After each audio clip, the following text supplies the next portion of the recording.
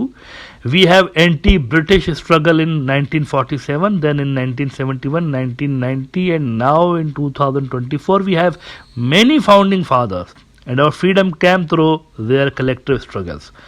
اچھا اب ذرا یہ تصویر دیکھیے.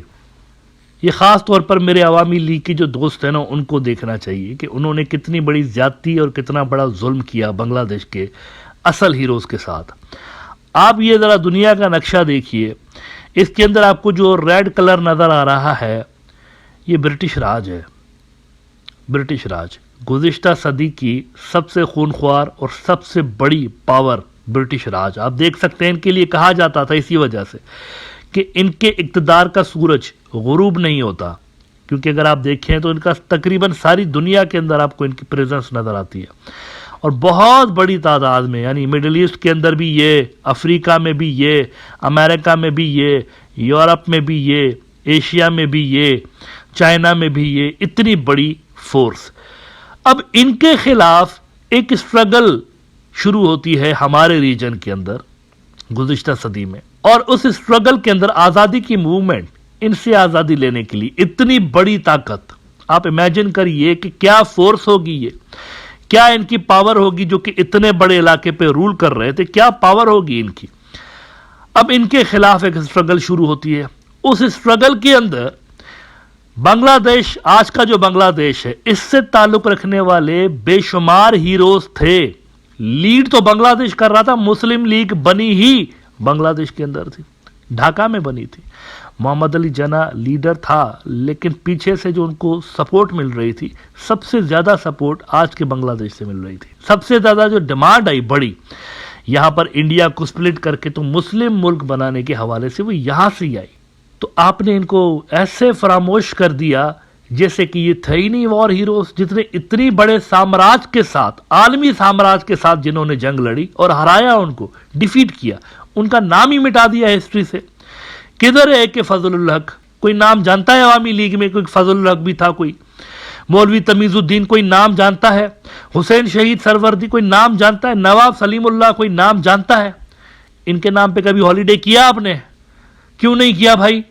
انڈیا کے خلاف تھے, انڈیا کے ورودی تھے, تو اس لیے آپ نے نام ہی ان کا مٹا دیا تاریخ سے. یہ کس طرح کا تک ہے کہ ایک صدیوں پرانی قوم ہے بنگلہ دیشی جو ہے, صدیاں پرانی قوم ہے, ان کے اندر بہت سارے ہیروز ہیں, اور ابھی کچھ کو آپ یاد رکھ رہے ہیں اور کچھ کو آپ جو ہے وہ بالکل بھلا دے رہے, صرف اس لیے کہ آپ کو پولیٹیکلی سوٹ نہیں کرتے.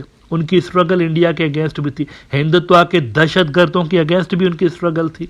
ایک ہی وقت میں دو فرنٹس پہ لڑے ہیں یہ سارے لوگ. ہندوتوا کے دہشت گردوں سے جو کہ انڈیا کے سپلٹ کے خلاف تھے, ان کے جبڑوں سے آزادی چھینی ہے انہوں نے, اور دوسرا اتنے بڑے برٹش سامراج سے یہ لڑے ہیں. دونوں سے لڑ کے انہوں نے آزادی لی ہے, تبھی آج کا بنگلہ دیش انڈیا سے الگ ہوا, ورنہ آج کا بنگلہ دیش تو انڈیا کا ہی حصہ ہوتا. اگر 1947 کے اندر یہ عوامی لیگ کی آئیڈیالوجی ڈومینیٹڈ ہوتی ہے اگر فار ایگزامپل اس زمانے میں, تو بنگلہ دیش بنتا ہی نہیں, آزادی نہیں ہوتا, الگ ہی نہیں ہوتا, انڈیا سے نہیں الگ ہوتا. تو ناہید الاسلام کا تو یہاں پر آرگیومنٹ ویلڈ ہے کہ ہمارے بہت سارے ہیروز ہیں. شیخ مجیب ہمارا فادر آف دا نیشن نہیں, اس سے پہلے بھی اگر آپ جاتے ہیں تو بہت بڑے بڑے نام آپ کو ملتے ہیں, ان سے بڑے نام ملتے ہیں. جیسے کہ میں نے کہا کہ انہوں نے صرف انڈیا کے ہارڈ لائنرز کو ڈیفیٹ نہیں کیا تھا, جن کا میں نے نام لیا, یہ جو ہیروز تھے سارے, انہوں نے برٹش سامراج کو ڈیفیٹ کیا, ایک عالمی طاقت کو, اپنے دور کی سپر پاور کو انہوں نے ڈیفیٹ کیا وہاں پر. تو یہاں پر مجھے سمجھ میں نہیں آ رہا کہ عوامی لیگ ان کے ورودی کیوں ہے, وہ ان کو ڈس لائک کیوں کرتی ہے. اگر آپ ان کو لائک کر رہے ہوتے تو انصاف کا تقاضا یہ تھا کہ ان کے نام پہ بھی کوئی آپ کرتے, ہالیڈے اناؤنس کرتے. آپ نے چن چن کے جو چیز انڈیا کو سپورٹ کر رہی تھی, جو چیز انڈیا کو فیور کر رہی تھی نا, آپ نے چن چن کے وہی کام کیے ہیں. صرف انہی لوگوں کو صرف آپ نے قوم کو بولا کہ یاد رکھیے باقیوں کو بھول جائیے. تو یہ میرے خیال سے ہسٹری کے ساتھ بددیانتی ہے، اور اس کو خواہ میں پاکستان کا اینگل دینا یہ غلط بات ہے، کیونکہ انڈیا سے الگ ہو کے ایک مسلم ملک بنانے کی سٹرگل پاکستان سے زیادہ بنگلہ دیش کے لوگوں نے کی ہوئی تھی، اور اس بات کو پاکستان کے اندر بھی مانا جاتا ہے کہ ہم سے زیادہ بنگلہ دیش کے اندر سے یہ موومنٹ شدت کے ساتھ اٹھی تھی. لہذا کسی ایک پارٹی کو فیور کرنے کے لیے جو ہالیڈیز وہاں پر اناؤنس کیے گئے تھے، میرے خیال سے ان کا چینج ہونا ایک پازیٹیو عمل ہے، اور انڈیا یا عوامی لیگ کو اس سے آپتی نہیں ہونی چاہیے.